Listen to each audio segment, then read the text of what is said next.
दोस्तों नमस्कार, मैं अमर आर्यन। आज आपके साथ में जो बातें करने वाला हूँ उन बातों को समझने की वजह से शायद आपकी ज़िंदगी और भी हसीन और रंगीन बन सकती है। हम सभी लोग माई लाइफस्टाइल बिजनेस में आते हैं और हम सभी लोग वो पाना चाहते हैं जो हमने कभी ज़िंदगी में पाया नहीं है। जब हमने फॉर्म भरा था तो हमारी आंखों में एक चमक थी, हम कुछ पाना चाहते थे, इसके लिए हम माई लाइफस्टाइल बिजनेस के अंदर आते हैं। लेकिन वो क्या बातें होती है जिन बातों की वजह से हम वो नहीं पा पाते हैं जो हम पाना चाहते हैं। हर आदमी इस बिजनेस में आता है, हर आदमी संघर्ष करता है, हर आदमी पैसा बनाना चाहता है, हर आदमी अपने सपने पूरे करना चाहता है, लेकिन हर आदमी अपने सपने पूरे कर नहीं पाता है, हर आदमी पैसे बना नहीं पाता है। इस लाइन में मेरे जैसे सच बात करने वाले बहुत कम लोग मिलेंगे आपको। मैं आपको किसी धोखे में नहीं रखना चाहता हूँ। 90% लोग इस बिजनेस के अंदर वो कामयाबी नहीं पा पाते जो पाना चाहते हैं, और 10% ही लोग होते हैं जो ज़्यादा कामयाब बनते हैं। 10% लोग ही ज़्यादा कामयाब बनते हैं और 90% लोग कामयाब नहीं बनते हैं। तब सवाल ये उठता है कि आप कौन सी कैटेगरी में आना चाहते हैं। 1 साल के बाद आप अपने आप को 10% कामयाब लोगों में देखना चाहते हैं या 90% हार कर छोड़े हुए लोगों में देखना चाहते हैं। तो हमें सबसे पहले समझना पड़ेगा कि अगर 10% लोग कामयाब बनते हैं, पैसे बनाते हैं, सपने पूरे करते हैं, तो वो ऐसा क्या काम करते हैं जिसकी वजह से वो कामयाब बनते हैं। तो चलिए एक छोटा सा एग्जाम्पल ले लेते हैं। जैसे एक लड़का 10वीं क्लास में पढ़ाई कर रहा है, तो क्या 10वीं क्लास में सारे बच्चे 80 से ऊपर लाते हैं? नहीं ना, सबको 80% के ऊपर मार्क्स नहीं आता है। कुछ को 90%, कुछ को 80%, कुछ को 60% और कुछ को सिर्फ पास क्लास ही आता है। अब हमें ये डिसाइड करना है कि हमारा बच्चा कौन से क्लास में आएगा। अगर हमारे बच्चे को हम चाहते हैं कि वो 90% या 80% के ऊपर आए, तो हमें उन आदतों के ऊपर ध्यान देना पड़ेगा जो आदतें 80% 90% लाने वाले बच्चे फॉलो करते हैं। तो मैं आपसे एक सवाल पूछना चाहूँगा, आप ही मुझे बताइए, 80% पाने वाले लड़के कुछ तो अलग करते रहेंगे या नहीं करते रहेंगे? तो क्या वो ज़्यादा टीवी देखते रहेंगे? क्या वो ज़्यादा खेलते रहेंगे? क्या वो ज़्यादा कैजुअल रहेंगे? क्या वो ज़्यादा लापरवाह रहेंगे पढ़ाई को लेकर? नहीं ना। शायद आपका जवाब रहेगा, वो बच्चा जो 80% लाता है वो ज़्यादा पढ़ाई करता रहेगा, ज़्यादा नोट सॉल्व करता रहेगा, वो ज़्यादा सीरियसली पढ़ाई को देखता रहेगा, वो टाइम टू टाइम अपना सारा होमवर्क करता रहेगा। तो अब आपकी लाइफ के बारे में बात करते हैं। अगर आप माई लाइफस्टाइल बिजनेस के अंदर ज़्यादा पैसे कमाना चाहते हैं तो शायद आपको भी ज़्यादा सीरियसली माई लाइफस्टाइल करना होगा, ज़्यादा कमिटमेंट के साथ आपको ट्रेनिंग अटेंड करना होगा, ज़्यादा कमिटमेंट के साथ आपको GTS अटेंड करना होगा, ज़्यादा कमिटमेंट के साथ आपको डेली 1-to-1 करना पड़ेगा। अगर इन सफल आदतों को आपने फॉलो किया तो आप भी उन सफल डिस्ट्रीब्यूटरों के जैसे अपने सपने पूरे करेंगे जैसे वो लोग कर रहे हैं।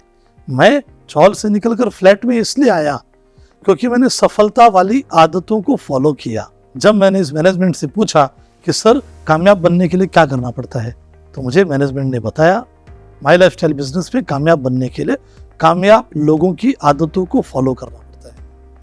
जब मैंने मेरे ग्रेट अपलाइन को पूछा कि सर सपने पूरे करने के लिए क्या करना पड़ता है, तो उन्होंने कहा सपने पूरे करने के लिए सपने पूरे करने वाले लीडरों की आदतों को फॉलो करना पड़ता है। तो ऐसी आदतें कौन सी है जिसकी वजह से हम संघर्ष नहीं करेंगे और हम कामयाबी के शिखर पर जाएंगे। आदत नंबर 1, रोज हमें सुबह सुबह उठकर अपने अपलाइन को एक बार कॉल करना पड़ेगा, क्योंकि हमारे पास डाउनलाइन बहुत सारे हैं लेकिन अपलाइन एक ही है, और अपलाइन ही वो होता है जो हमें सोर्स ऑफ एनर्जी ट्रांसफॉर्म करते हैं।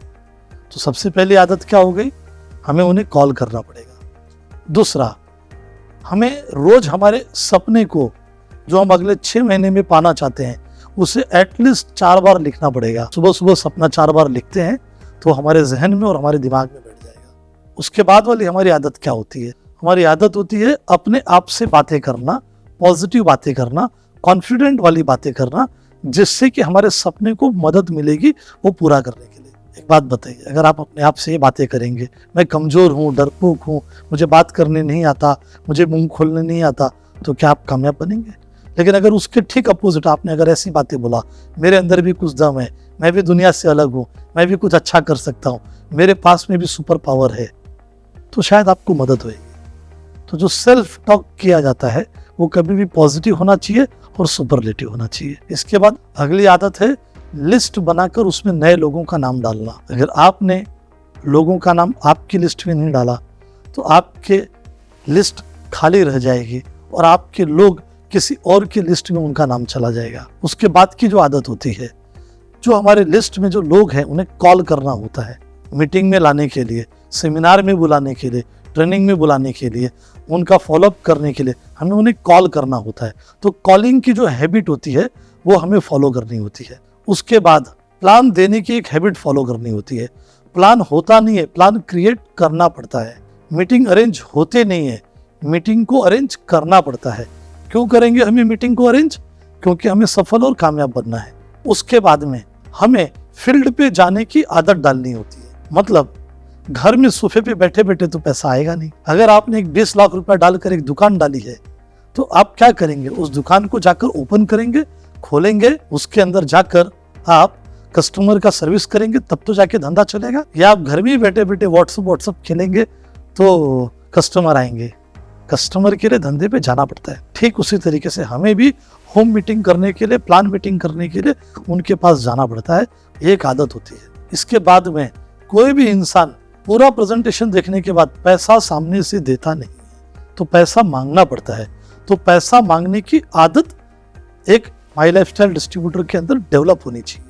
तो जब वो पैसा मांगने की आदत डेवलप करेगा तब जाके सामने वाला पैसा देगा। और पैसे देने के पहले हर इंसान कुछ ऑब्जेक्शन देता है। तो वो जो ऑब्जेक्शन देते हैं, इसका मतलब हमें समझना है वो ऑब्जेक्शन दे रहे हैं या वो एक सवाल पूछ रहे हैं। सवाल अलग होता है, ऑब्जेक्शन अलग होता है। सवाल को सॉल्व किया जाता है और ऑब्जेक्शन को हैंडल किया जाता है। तो आपको इसके अंदर एक कलाकारी डालनी पड़ेगी। इसके बाद आता है एक आदत, जो भी हमारे पास ज्वाइनिंग आया उस ज्वाइनिंग का तुरंत प्रोडक्ट देना, तुरंत लॉगिन करना, तुरंत उनके पास पैसे पहुंचाना, एक्टिव रहना, फास्ट रहना, ये एक आदत होती है। उसके बाद उन्हें कॉल करके हमारे वेलकम मीटिंग के अंदर, जहां पर हम ट्रेनिंग प्रोग्राम करते हैं हर हफ्ते, उस ट्रेनिंग प्रोग्राम में उनको लाकर उनका वेलकम करके उनका वहां पर वेलकम लेटर उनको देना, ये एक आदत होती है। तो इन सही तरीके से अगर हमने इन आदतों को अपने अंदर डेवलप किया तो हम वो लीडर बनते हैं जो कामयाब बनते हैं। और अगर हमने इन आदतों को डेवलप नहीं किया तो जाने अनजाने में हमें कुछ ना करने की आदत लग जाएगी। तो जब हम कुछ ना करने की आदत पे चले जाते हैं तो हम एक पेड़ के नीचे खड़े तो हैं, लेकिन हम इंतजार कर रहे हैं कभी तो फल गिरेगा, और जब कभी तो फल गिरेगा तब हम फल खाएंगे। लेकिन दूसरा तरीका क्या है? हम उसी पेड़ के नीचे बैठते हैं, एक लकड़ी लेते हैं और ऊपर मारते हैं, और मारकर हमने जितना चाहा उतना फल हमने गिराया।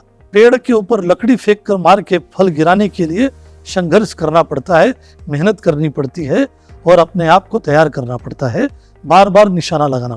शायद 10 निशाने चूकेंगे लेकिन 4 सही लगेंगे, 4 बार फल नीचे गिरेगा। तो इंतजार करने वाले को कुछ नहीं मिलता, तो सही तरीके से संघर्ष करने वाले को, सही जगह पे निशाना लगाने वाले को कुछ न कुछ जरूर मिलता है। तो उम्मीद करता हूं कि अगर आपने इस बिजनेस को स्टार्ट कर ही लिया है तो अपने अपलाइन के साथ बैठकर आप अपनी आदतों को डेवलप करने के बारे में सोचेंगे। जिन आदतों से आपका पहला चेक जनरेट होएगा, उन्हीं आदतों को और डेवलप करने से आपका दूसरा चेक भी जनरेट होएगा। मैंने बिजनेस स्टार्ट किया और अगले ही 2 दिनों के अंदर मैंने ये 12 लोगों को ये बिजनेस शुरुआत कराया। तो मैंने फास्ट काम करने की आदत डाली। इसका नतीजा है मैंने बहुत पैसे बनाए, सपने पूरे किए, जिंदगी को खुशहाल और रंगीन बनाया। तब आप अगर कुछ सीक्रेट जानना चाहते हैं, आपको आदतें डेवलप करनी है और स्पीड मेंटेन करनी है। उम्मीद करूंगा कि आप आपकी टीम में ऐसी आदतें डेवलप करेंगे कि आप नंबर 1 बनेंगे। Wish you good luck.